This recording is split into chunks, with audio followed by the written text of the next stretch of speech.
ساتھ کھڑا ہے، امام حسین کے ساتھ کھڑا ہے یا پھر یزید کے ساتھ کھڑا ہے؟ بڑی معذرت کے ساتھ اگر برا لگے تو معاف کرنا، کڑے پہننے کا نام حسینیت نہیں ہے، ڈورے ہاتھوں میں باندھنے کا نام حسینیت نہیں ہے، رنگ برنگی کپڑوں پہننے کا نام حسینیت نہیں ہے، 10 دن کے محرمی بننے کا نام حسینیت نہیں ہے۔ حسینیت کیا ہے؟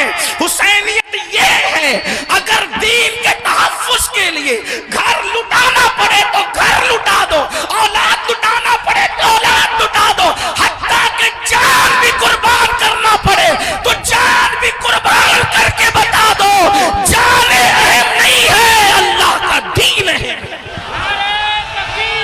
اللہ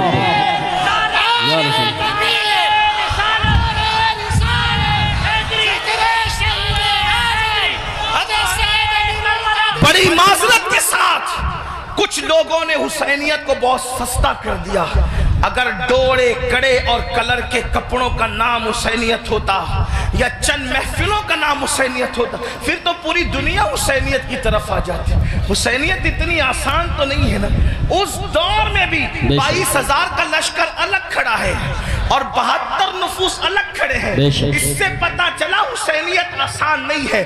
اب اپنے آپ میں ڈوب کر سوچو، قیامت کے دن اللہ اکبر کس کے ساتھ اٹھو گے؟ میری قوم کے وہ جوانوں جو اپنی راتوں کو گندی فلموں کے ساتھ جو ہے وہ اللہ اکبر جہنم کے عذاب کو قبول کرتے ہوئے، خدا کے چیلنج سے نہ ڈرتے ہوئے، نرم نرم گدوں پہ لیٹ کر اگر زنا کے مناظر دیکھ رہے ہو تو میں یہاں علماء موجود ہے، ایک بات عرض کروں کہ یزید بھی تو کہیں پھر ایسا کام کرنے والوں سے اس معاملے میں 2 قدم پیچھے نظر آ رہا ہے، اور میری قوم کے وہ جوان جو اپنے آپ کو حسینی کہہ رہے ہیں وہ اس معاملے کے اندر اس معاملے میں کہہ رہا ہے، کیا وہ یزید سے 2 قدم آگے نظر نہیں آتے؟ اللہ بتاؤ تو صحیح، شہزادہ رسول سے محبت کا دعویٰ، اور کوئی مسلمان یہ تصور کر سکتا ہے کہ وہ زنا کے اڈے پہ جائے؟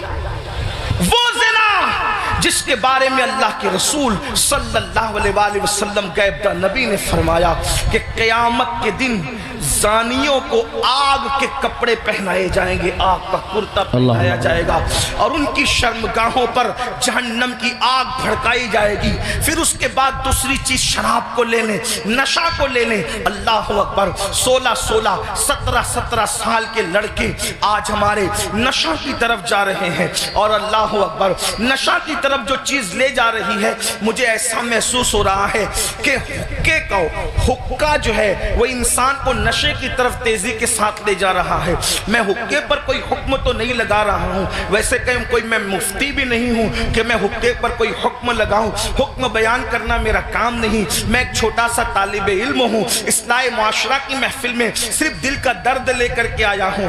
ابتدا حقے سے ہوتی ہے، حقہ تو کوئی حرام نہیں، اس طرح کی لوگ بات کرتے ہیں، پھر دھیرے دھیرے سگریٹ پر آتے ہیں، اور سگریٹ کے اندر پھر کیا کیا لگا کے پیا جاتا ہے مجھ سے زیادہ آپ لوگ جانتے ہیں، اور آپ لوگوں سے ہی ہم تک باتیں پہنچتی ہیں، اور پھر دھیرے دھیرے انسان ایم ڈی کا، نشے کا، اور خدا جانے کس کس چیز کا عادی ہو جاتا ہے۔ آپ سے پوچھتا ہوں، یزید بھی نشہ کر رہا ہے، آپ بھی نشہ کر رہے ہیں، اور یزید کے اور آپ کے نشے میں فرق کیا ہے؟ اللہ اکبر، شاید یزید نے ایم ڈی وغیرہ کو خواب میں بھی نہیں دیکھا ہوگا۔ اللہ اکبر، اندازہ فرمائے کس طرف جا رہے ہو۔ اللہ اکبر، امام علی مقام علی جدی والی سلام کے سامنے یہ چیلنجز تھے۔ آپ اپنی قوم کو جرائم سے بچانا چاہتے تھے، آپ اپنی قوم کو گناہ سے بچانا چاہتے تھے۔ جانتے ہیں اللہ کے رسول صلی اللہ علیہ وآلہ وسلم نے بستیوں کے اجڑنے اور گھروں کے اجڑنے کے لیے جو بات بیان فرمائی ہے اس کو دل کے کانوں سے سنے۔ اللہ کے غیب دا نبی صلی اللہ علیہ وآلہ وسلم ارشاد فرماتے ہیں، راتوں کو کچھ لوگوں کے مکانات خود بخود زمین میں دھس جائیں گے، زمین کے اندر جو ہے زمین بوس ہو جائیں گے۔ آپ کبھی سنتے ہیں نا کہ فلاں بلڈنگ گر گئی، فلاں بلڈنگ زمین میں دفن ہو گئی۔ میں یہ نہیں کہتا کہ سب اسی وجہ سے ہوتی ہے، لیکن اللہ کے حبیب غیب دا نبی صلی اللہ علیہ وآلہ وسلم گھروں کے اجڑنے کے، گھروں کے زمین بوس ہونے کے اسباب کیا بیان کرتے ہیں۔ لوگ کہتے ہیں ہمارے گھروں پر یہ چل رہا ہے وہ چل رہا ہے، میں نے کہا جو چلا رہے ہیں ہم ان کے بھی ساتھ نہیں ہیں، لیکن اپنا کرتوت بھی تو دیکھو. قرآن کہتا ہے وَمَا أَصَابَكُم مِّن مُّصِيبَةٍ فَبِمَا كَسَبَتْ أَيْدِيكُمْ، کہ تم پر جو بھی مصیبت آتی ہے وہ تمہارے کیے دھرا ہے، وہ تمہارے برے اعمال کا نتیجہ ہے. اللہ اکبر. کیا ہوا؟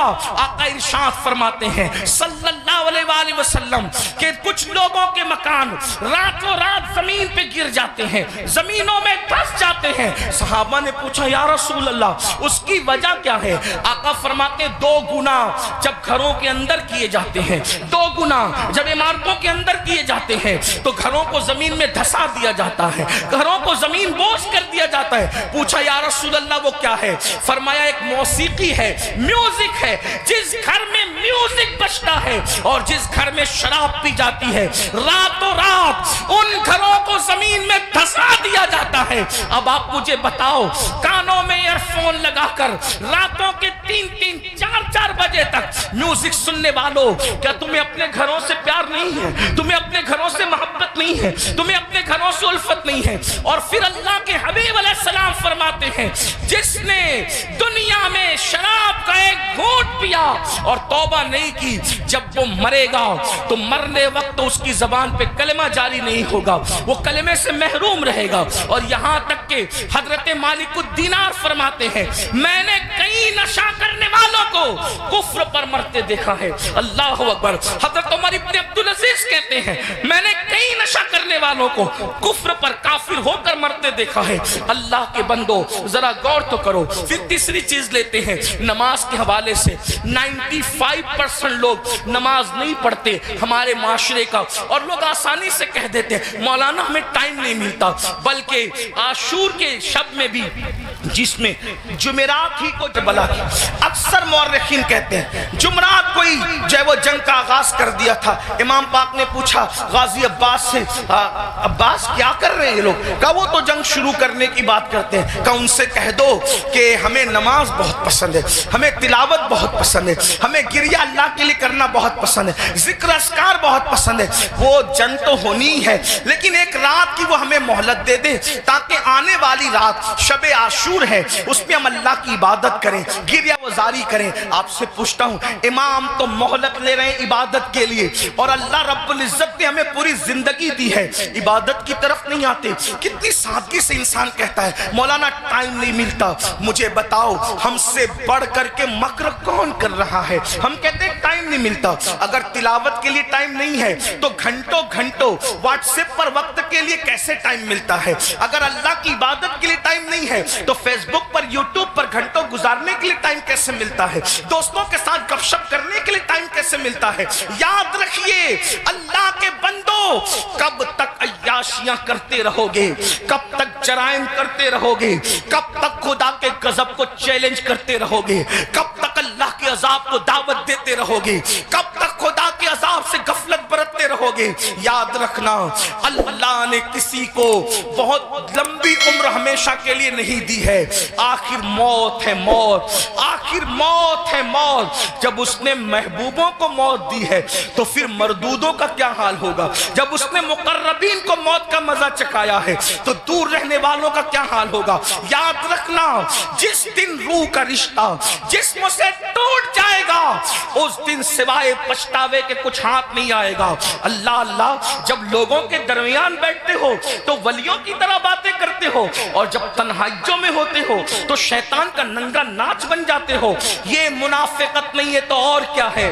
زبان کچھ اور کہے اور کردار کچھ اور کہے. قرآن کہتا ہے لما تقولون ما لا تفعلون، وہ کیوں کہتے ہو جس پر خود عمل نہیں کرتے. مسلمانوں بتاؤ اللہ اکبر. ہمیں نماز کے لیے ٹائم نہیں. کون نماز؟ وہ نماز جو معراج المومنین ہے، وہ نماز جو رسول اللہ صلی اللہ علیہ وآلہ وسلم کی آنکھوں کی ٹھنڈک ہے، وہ نماز جو گناہوں سے انسان کو ایسے پاک کر دیتی ہے جیسے غسل کرنے والوں کے جسم کا میل ختم ہو جاتا ہے.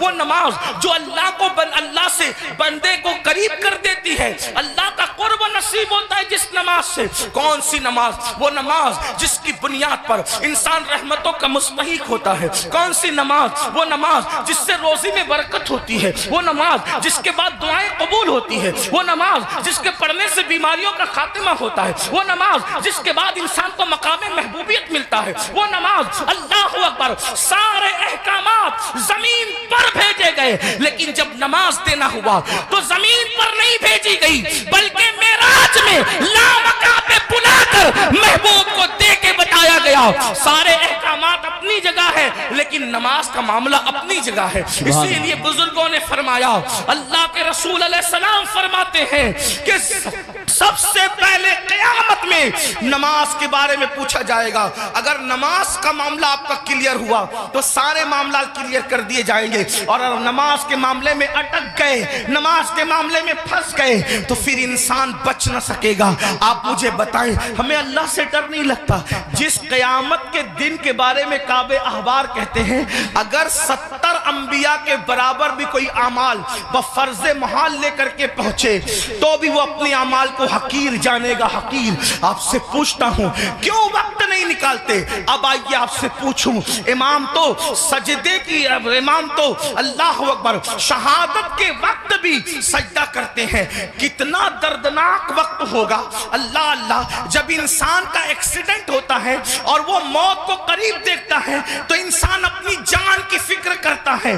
مگر قربان میرے امام شہید کربلا نے جب آخری وقت آیا تو بھی اپنے سر کو سجدے میں رکھا, اور سر سجدے میں رکھ کر کے بتا دیا, اوروں کو جان سے محبت ہے, لیکن علی کے بیٹے کو اپنی جان سے زیادہ سجدے سے محبت ہے.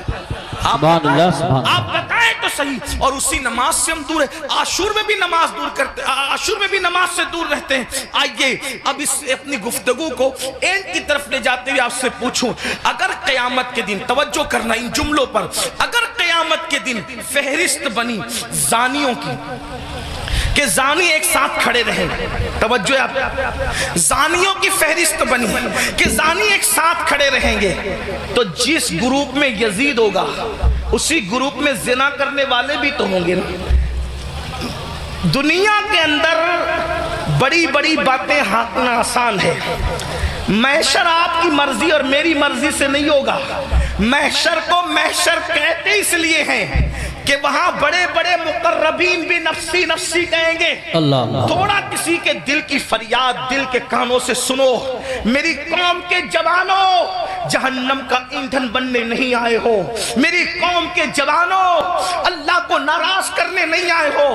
امام علی مقام سے جان سے زیادہ محبت کرنے والے میرے سنیوں, آپ سے پوچھتا ہوں تھوڑا غور کرنا, ایمان والے دل پہ ہاتھ رکھ کر سوچنا. زانیوں کی فہرست بنے گی کہ سارے زانی ایک ساتھ کھڑے رہیں, تو بتاؤ جہاں یزید ہوگا وہاں زانی لوگ ہوں گے کہ نہیں ہوں گے؟ اور نگاہوں کی پاکیزہ, نگاہوں کو پاکیزہ رکھنے والوں کی فہرست بنے گی کہ جو نگاہوں کو نیچا رکھتے تھے, عورتوں کو پاپ کی نظر سے نہیں دیکھتے تھے, جن کی نگاہوں میں تقدس تھا, وہ سب ایک طرف کھڑے رہیں. تو بتاؤ اللہ اکبر, نگاہوں کو تحفظ دینے والے امام حسین کے ساتھ کھڑے ہوں گے اور زنا کرنے والے یزید کے ساتھ کھڑے ہوں گے. اگر قیامت میں ایسا ہو گیا, اگر ہو گیا کہ ایک ساتھ رہیں اور نمازوں کی پابندی کرنے والے ایک ساتھ کھڑے رہیں, تو بتاؤ یزید کے ساتھ کھڑے ہوں گے کہ نہیں ہوں گے بے نمازی؟ اور جو نمازوں کو تحفظ دیتے تھے وہ اس شہید کے ساتھ کھڑے ہوں گے کہ نہیں ہوں گے جس نے سر کو سجدے میں قربان کیا ہے, سر سجدے میں قربان کیا ہے. اللہ اللہ, کسی نے کہا تھا ہو سکے تو لائیے دونوں جہاں میزان میں نے ایک سجدہ زمین کربلا سے لے لیا. اللہ اکبر. بتاؤ مسلمانوں, تو پتہ چلا یہ نظریات کی جنگ ہے,